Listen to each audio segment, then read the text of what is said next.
1.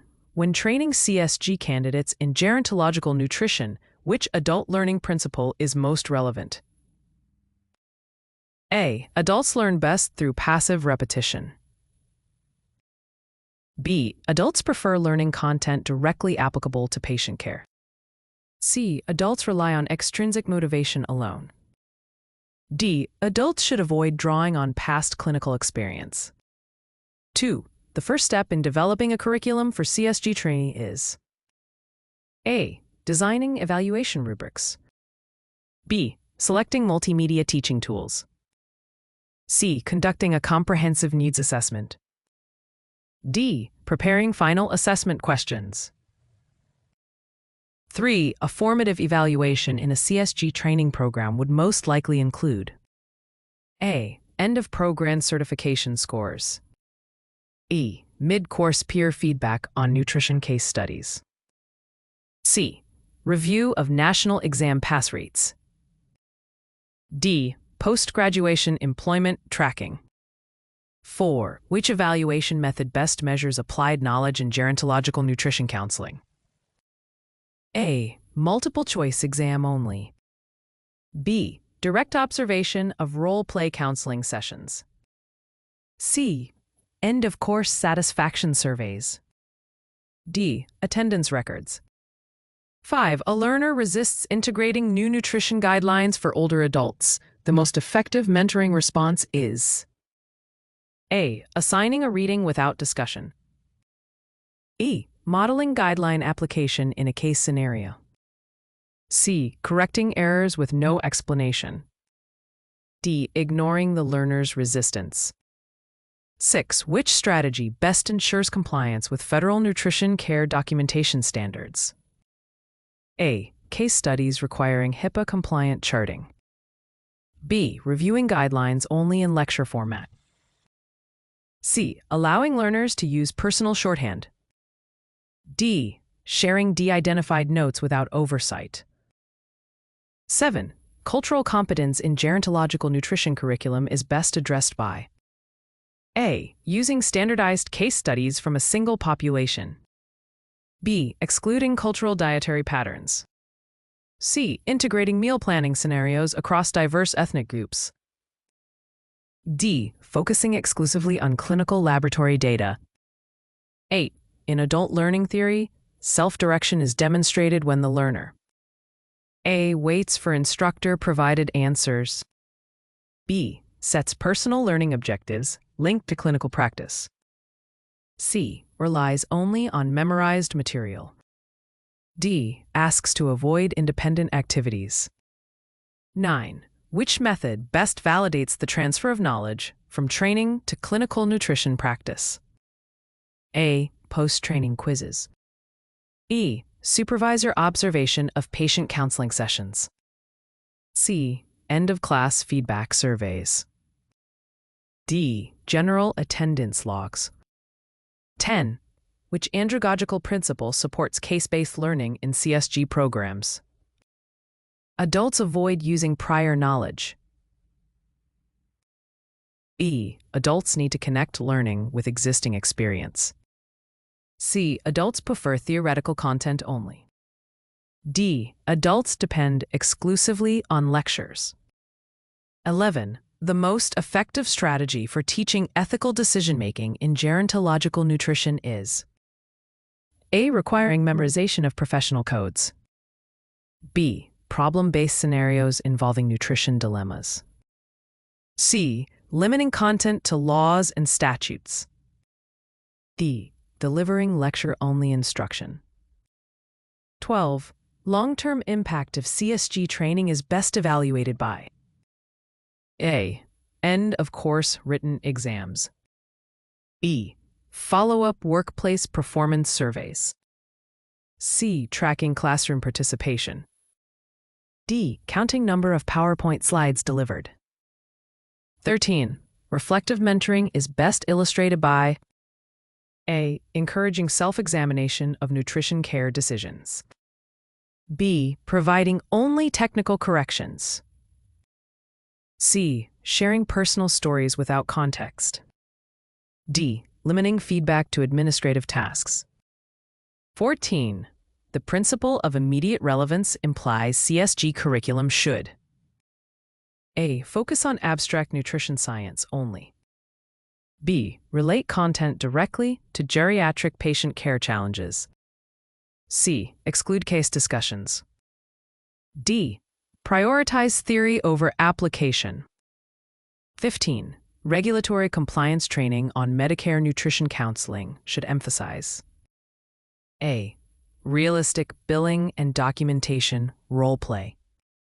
E. Memorization of billing codes only. C. Lecture review without practice. D. Group discussions unrelated to billing. 16. What is the primary strength of performance-based assessments in CSG programs? A. Easier grading process. E. Immediate measurement of skill application in clinical practice. C. Reduced need for practical training. D. Focus on learner satisfaction. 17. Effective feedback in mentoring gerontological nutrition specialists should be A. Delayed until course completion. B. Timely, specific, and linked to observed behavior. C. Generalized without reference to performance. D. Withheld unless requested. 18. Regulatory compliance training is best supported by A. Abstract lecture slides. B. Case-based exercises tied to real policies. C. Memorization of acronyms. D. Open discussion without guidelines. 19. To assess cultural sensitivity training outcomes, the best measure is A. Pre- and post-assessments of culturally competent care plans. B. Number of lectures attended. C. Learner satisfaction ratings only. D. Frequency of note-taking. 20. The mentoring role of a CSG most directly involves A. Providing therapy to mentees. B. Guiding reflective growth and professional skill building. C. Delivering formal certification exams. D. Supervising only administrative work. 21. Which communication barrier hinders mentoring effectiveness? A. Active listening. B. Excessive use of medical jargon. C. Open-ended questioning. D. Reflective feedback. 22. The instructional strategy most aligned with adult learning in gerontological nutrition is A. Memorization of dietary guidelines. B. Collaborative analysis of complex patient cases. C. Instructor-centered lectures. D. Reading-only assignments. 23. When aligning curriculum with CSG accreditation standards, the priority is ensuring content meets competency requirements. B. Selecting topics only based on learner interest. C. Minimizing reference to regulations. D. Reducing rigor for time efficiency. 24. Which differentiates formative evaluation from summative evaluation? A formative is conducted during instruction. Summative occurs at the end. E. Formative is optional. Summative is mandatory.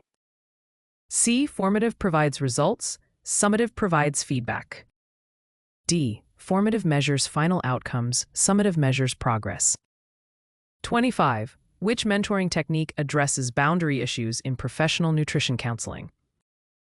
A. Ignoring concerns until later experience.